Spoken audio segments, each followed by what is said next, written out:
Syracuse football tickets went on sale today. Find out how you can secure tickets to the homecoming game against Clemson. Former Democratic congressional candidate Dana Balter may be running again for Congress. CitrusTV Ricky Sayer is live at Balter's announcement tonight. This past week, we've seen April showers, high wind speeds, and a glimpse of sunny skies. I'll let you know what to expect throughout the rest of the week. Citrus TV News starts right now. TV News live at 6, your campus news leader.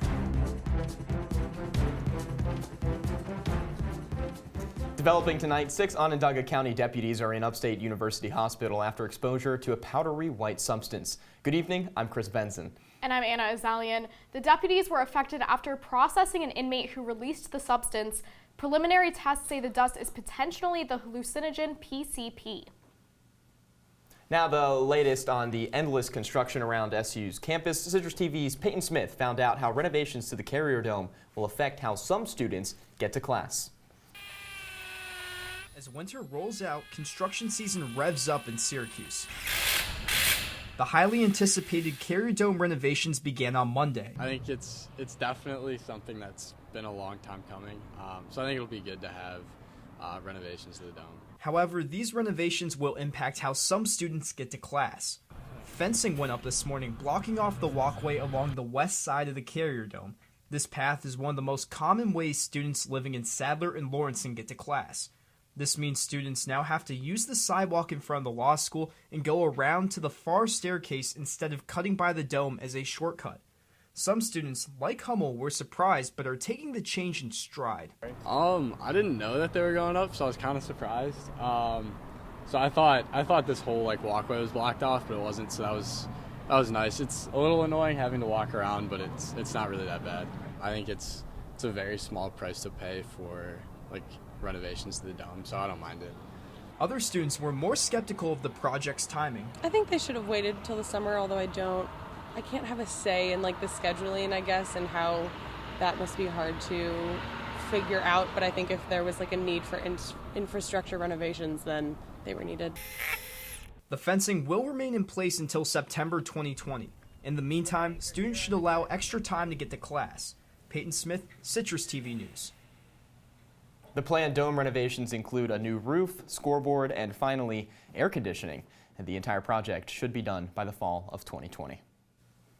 New at 6, some breaking news here in Syracuse. Former Democratic congressional candidate and SU professor Dana Balter is at the press room pub with a special announcement. Citrus TV's Ricky Sayer is there with updates. Ricky? I'm here inside of the press room pub in downtown Syracuse, where Dana Balter is widely expected to enter the race to represent the New York 24th District. This will be the second time in as many years that she tries to unseat Republican John Katko.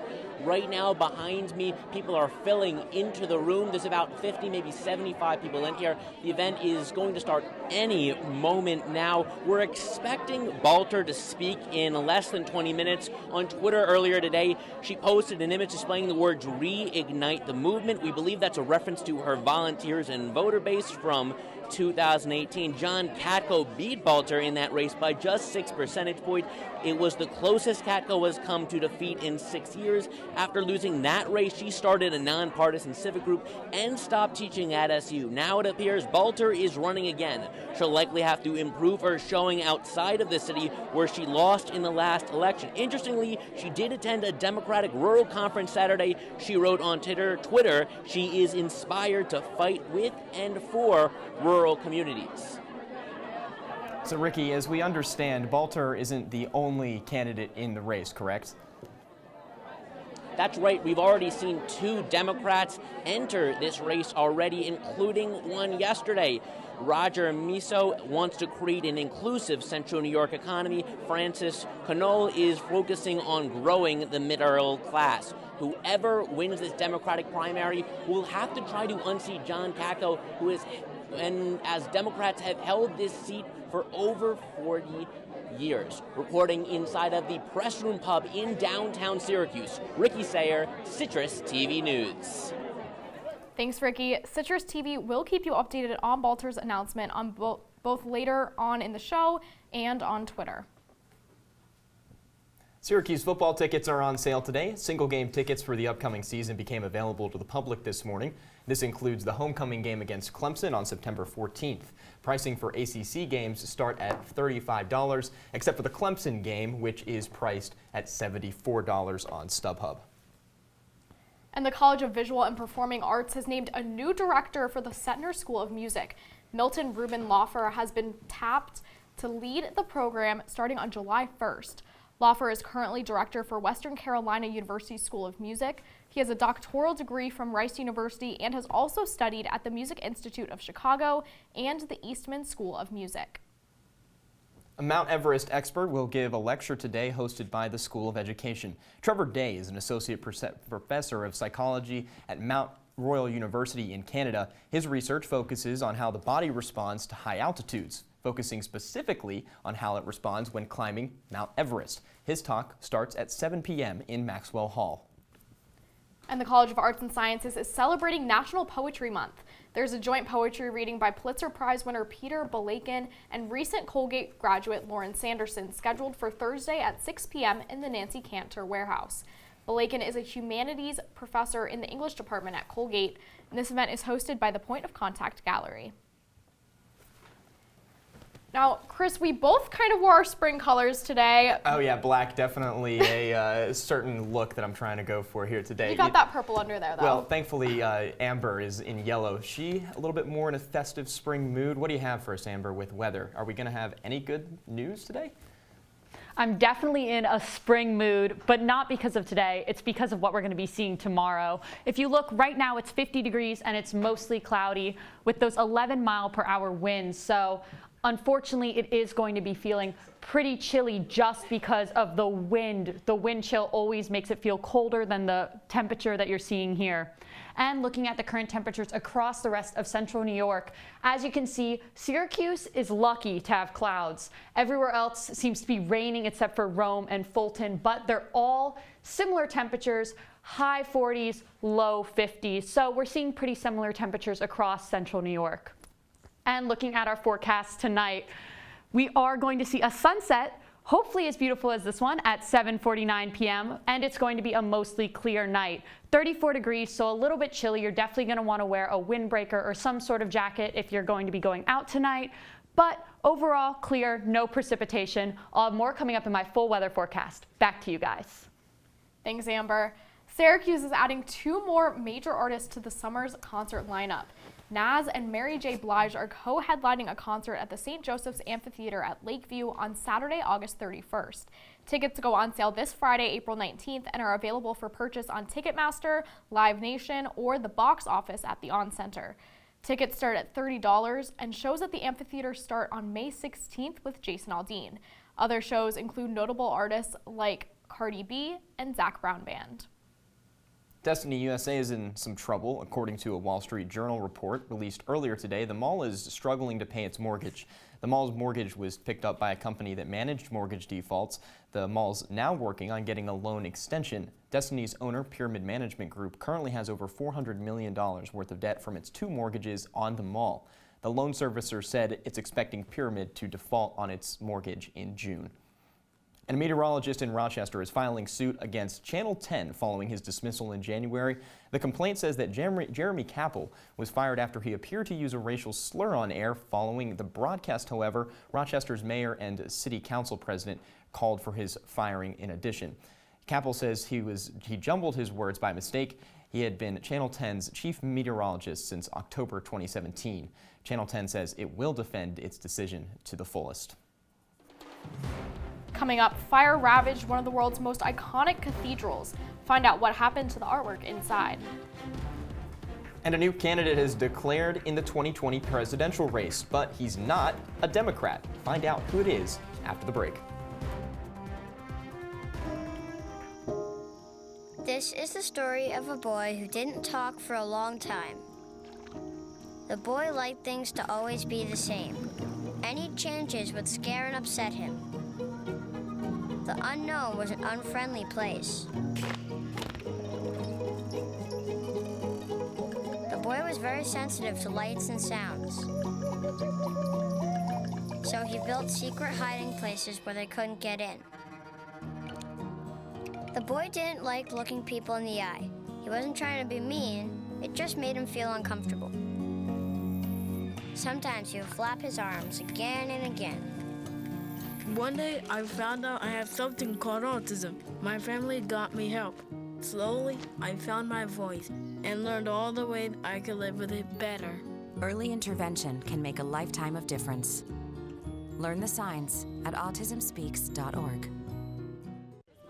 Leaving hot coals improperly extinguished can cause a wildfire. Hey guys, it's Smokey! It looks as if Smokey is going to use the drown, stir, drown, and feel technique. After the first drown, a good start. Next, another drink. And finally, a close feel. Is it cool? Okay. Yeah. Hey, Smokey, catch! Oh, my bad, Smokey. Only you can prevent wildfires.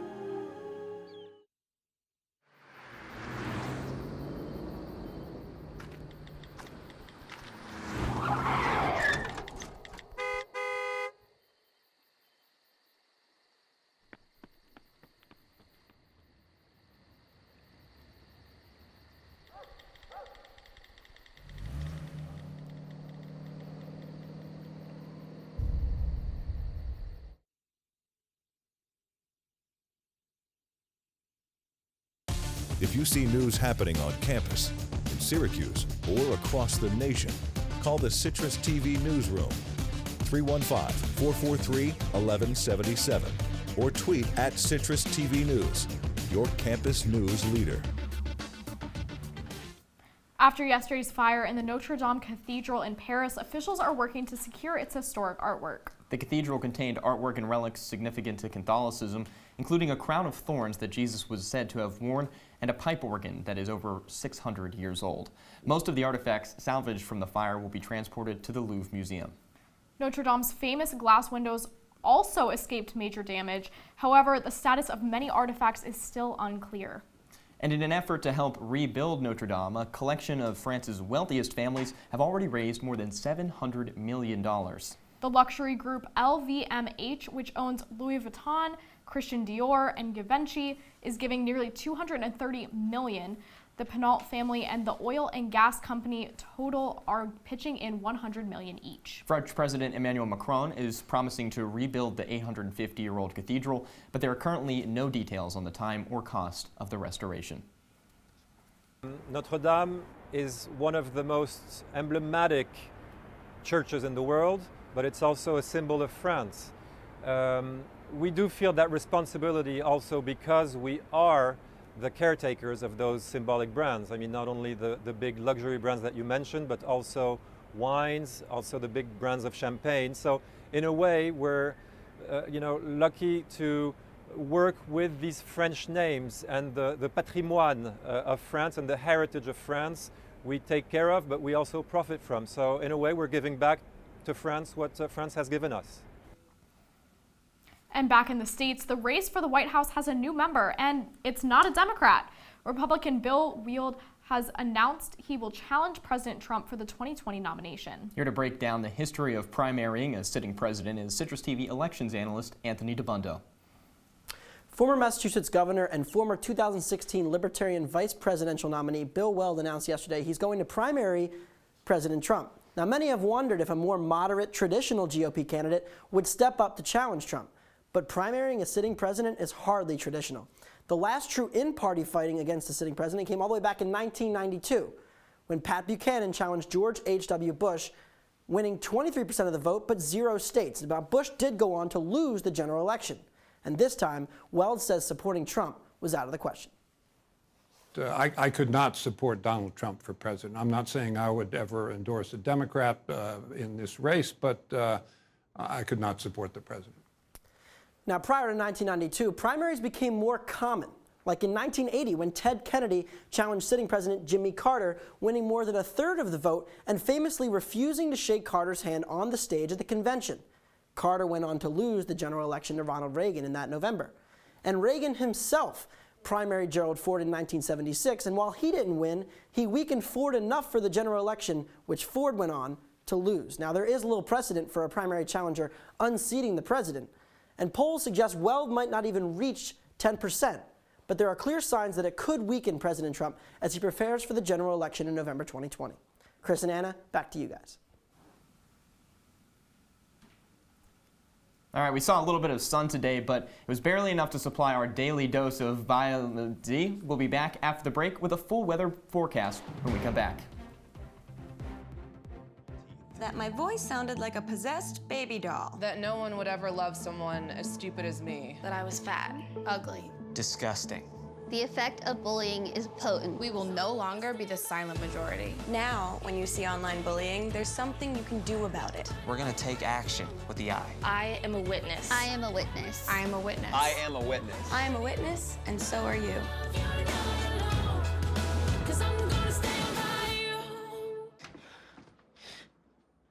Your daughter just had her first breakup. Do you A, put yourself in her shoes? B, console her? Don't worry, sweetie. This is gonna happen a lot. Or C, find her a new boyfriend? Nice, single boys.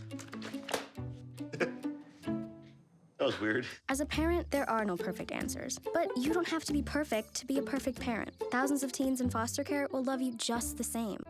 Here's your check.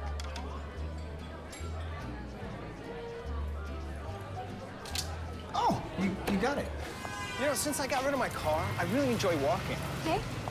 Got it. Nope. Getting pulled over for buzz driving could cost you around $10,000 in fines, legal fees, and increased insurance rates. Oh, you're home early. You live with your mom? That'll set your game back a few years. Buzzed, busted, and broke. Because buzz driving is drunk driving. Just into our newsroom, University Union has announced this year's Mayfest lineup. The 3 artists performing will be Weathen, DJ Saba, an American rapper, and Adult Mom, a singer. Mayfest will take place in Walnut Park on April 26th, starting at 1 p.m. From the CitrusTV Weather Center, this is SU's most accurate weather forecast. When we look at tomorrow morning, it's going to be 46 around 10 a.m. when you're waking up. Partly cloudy, but 0% chance of precipitation. And my personal favorite part, we are going to be seeing the sun tomorrow. Looking at the rest of Wednesday, it's going to be 41 around 9 a.m., getting a little warmer around noon, and getting even warmer till 6 p.m. It's going to look almost as nice as this day. You can see people are out and about, the sun is out, partly cloudy, a high of 59 degrees, so it's going to be warmer than we saw today. And looking at the temperatures throughout Wednesday, it's going to be warmest between 4 p.m. and 6 p.m., getting up to 57 degrees around 4 p.m., and it's just going to slowly hike up throughout the day. Like I said, getting to about a high of 59 degrees. And looking at the rest of the week, unfortunately, tomorrow is the only sunny day. I'm so sorry that I have to be the one to tell you that. We're going to be seeing thunderstorms and rain the entire weekend, starting on Friday. It's going to be warmer, though, 68 degrees Friday, and then getting a little chillier again Saturday and Sunday at 57, 56. Unfortunately, tomorrow we're also going to be seeing a lot of wind. I'm sorry that I had to break this bad news to you, but Chris and Anna, I hope you handle it better than I'm going to. Thanks, Amber. Definitely a bummer. And certain packages of Chewy Chips Ahoy may have a little more chip than anticipated. Parent company Mondelez International said that an unexpected solidified ingredient led to potential adverse health effects. The company provided a hotline for more details about the recall. The packages have a best used by date in early September, and no other Chips Ahoy products are affected. 2 days after Tiger Woods' historic Masters victory, a Wisconsin man is winning big. 39-year-old James Adducci cashed out more than $1 million in Las Vegas. He wagered $85,000 on Woods' 14-to-1 odds to win the Masters. Incredibly, Adducci claims it was the first sports bet that he had ever played. And with that, let's go to Jackson Ajello to check out what else is going on in sports, or maybe some spring cleaning. What is that? Coming up, we go live to the Dome ahead of a big battle in lacrosse, tell you why Tyus Battle is still in an Empire state of mind despite leaving Syracuse, and I think you know what this means for the Islanders. Stick around.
There's one thing you can never have sex without. It's not something you buy. Or something you take. In fact, there's only one way to get it. It has to be given to you, freely. It's consent. Because sex without it isn't sex. It's rape. Consent. If you don't get it, you don't get it. It's on us to stop sexual assault. Learn how and take the pledge at itsonus.org. Look at you. You're at the top of your game. You're unstoppable. Nothing can throw you off track. Wait, is that your car? Uh-oh. Yeah, I saw that coming. That will throw you off track. You're looking at around 10 grand in fines, legal fees, and increased insurance rates. Let's try this again. Smart move. Because buzz driving is drunk driving. And now, your Citrus TV Sports Report. Welcome back to Citrus TV News Live at 6. I'm Jackson Ajello with sports. Over the weekend, a 7-game win streak was snapped for Syracuse women's lacrosse, but tonight, the Orange looking to get back into the winning formula for the rest of the season with the final regular season game against Cornell. To help us prep for tonight's game, we have Citrus TV women's lacrosse beat reporter Jaron May here to help us get ready for it. And Jaron, it's senior night at the Dome. What can we expect this evening, and how can they send off this senior class? Yeah, this senior squad is extremely deep. They have 9 seniors playing their final game in the Carrier Dome tonight. And looking at their stats just from this year, 82 goals, 48 assists, and a combined 130 points just this season. They staff the stat sheets, and they are hungry for one more win in the Carrier Dome tonight. What are you looking to see from Syracuse tonight to bounce back ahead of the ACC tournament next week? Yeah, now Syracuse needs some momentum because they're coming off a pretty bad loss to UNC, especially with the ACC tournament coming up in just a week from Wednesday, especially when they're going to play teams like BC, UNC, and Notre Dame. It is important to get a W against Cornell tonight, but Cornell is no pushover. They are number 1 in the Ivy League tonight. It's going to be a good one starting at 7. Well, Jaron said it. You want to make sure you tune in for that. Thanks again for joining us, Jaron. Face off tonight at 7 at the Dome. Follow along with us for coverage at Twitter at CitrusTV Sports. The spring game is over, but spring football news for Syracuse is not. Today, the Orange released the promotional schedule for the upcoming season. The headliner of this promotional schedule, unsurprisingly, the homecoming game against defending national champions Clemson. Other promotional games include Military Appreciation Day against Western Michigan in late September and Senior Day in late November against Wake Forest. SU star Tyus Battle may have 99 problems, but finding an agent, not one of them. With the 2019 NBA draft about 2 months away, Battle announced today via social media that he is signed with Jay-Z's agency Roc Nation. Most projections currently have the 6'6" guard as a fringe second-round pick in the upcoming draft. With football and basketball making waves off the field and on the court, Syracuse's tennis very familiar stars making a splash on it once again. Last year's All-American Gabby Knutson was one of the players named to ACC Player of the Week. This past week, Knutson beat a pair of top 100 players, one from Duke and one from Clemson, ranked 13th and 82nd respectively. Next up for Knutson and the Orange is the ACC tournament in North Carolina against Georgia Tech on Thursday. On the ice tonight, the Islanders have rooms on standby. New York leads the first round series with the Penguins 3-0. The Owls look to finish things off in Pittsburgh with faceoff coming at 7:30. New York has dominated this series so far. The Penguins have led for just a total of a little over 3 minutes in the entire series. On the diamond tonight, both New York squads take on division rivals. The Yanks host the Red Sox in a battle of early season disappointments. The Bronx Bombers announced earlier today that Greg Bird is joining the long list of Yankees that are on the IL. As for the Mets, the squads are in the city of brotherly love to take on the first-place Phillies. All right, so Jackson, a lot of people looking forward to that football season. Which game are you looking forward to going to or checking out when watching it on television? It might be a football question, but that's a layup. I mean, it's the Clemson game. Come on, that's the big one. Everyone's got it circled on their calendar, and I'd be shocked if it isn't up somewhere in the locker room. For sure. Thanks, Jackson. And we'll be right back. I see you mobbing over her. Let's go. Let's mob. Let's crawl. Let's crawl. Let's crawl. Hey, yo, we mobbing. Come on, girl. Let's crawl. Ayo, let's crawl. Boom. Ayo, let's crawl. Boom. Ayo, let's crawl. Ayo, let's crawl. Boom. Well, Thomas, you've got pre-diabetes. But with more exercise and a change in diet, it can be reversed. I've tried exercising. It just makes me hungry for bacon. I love bacon, too. And who really likes to exercise? Not me. Me neither. Nobody. So we're good? What? Oh, you still have pre-diabetes. Big time. Taking care of a family member can lead to plenty of questions. Fortunately, there's a place to get the answers, for them and for you. Find articles, tips, and tools from experts and others who have been in your place. The Caregiving Resource Center at aarp.org/caregiving. Welcome back. An incredible story of survival to round out our show for tonight. But before we get to that, we're going to head into our Wake Up Weather. Joining us, Amber McElrath. Amber, what can we look forward to heading into this weekend and the rest of this evening? So tomorrow it's going to be super sunny. It's going to be a gorgeous day, getting about 59 degrees. But unfortunately, you asked about the weekend. It's going to be raining all weekend. So if you're going to do something outside, I suggest you do it tomorrow. See if you can find some time in between your classes, because I think you're probably going to be inside all weekend. So I know rain this weekend, but thinking about classes the rest of the week, do we need to bring an umbrella, rain jacket? What's that walk to class looking like? So tomorrow, like I said, super sunny and pretty warm, so you only need a light jacket, maybe a jean jacket if you're going out tomorrow. I don't know if you're into jean jackets, Chris, but you can definitely Just a little wear bit. one. I will wear a jean jacket here and now and then, but I'm curious, driving conditions for this weekend. Is it going to be safe to be out there, or are we talking torrential downpour? What's the news? What do you think? So Friday and Saturday are actually thunderstorms, whereas Sunday is just going to be lighter showers. So I would say that if you have to drive anywhere, you definitely want to try and do that on Sunday. I know it's Easter weekend, so a lot of people are probably going home this weekend, but unfortunately their commute on Friday, and if they're coming back Sunday, it is going to be thundering, lightning, so unfortunately it's not the best conditions to head home. All right, we appreciate you keeping us updated. Thank you. All right, so as we round out our show tonight, as we promised, we found a dog that was swimming 135 miles out to sea. Oil rig workers in the middle of the Gulf of Thailand spotted the dog and used a rope to lift it to safety. Workers nicknamed the pooch Boon Rod, which loosely translates to survivor. The dog is being cared for by veterans in South Thailand who say the little guy is in, quote, good spirits. Just an incredible, incredible story. That's all the time that we have for tonight on Citrus TV News. Thank you so much for joining us. Make sure to follow us on Twitter and Instagram and check out our website, citrustv.com. I'm Anna Azallion. And I'm Chris Venzon. Good night, Syracuse.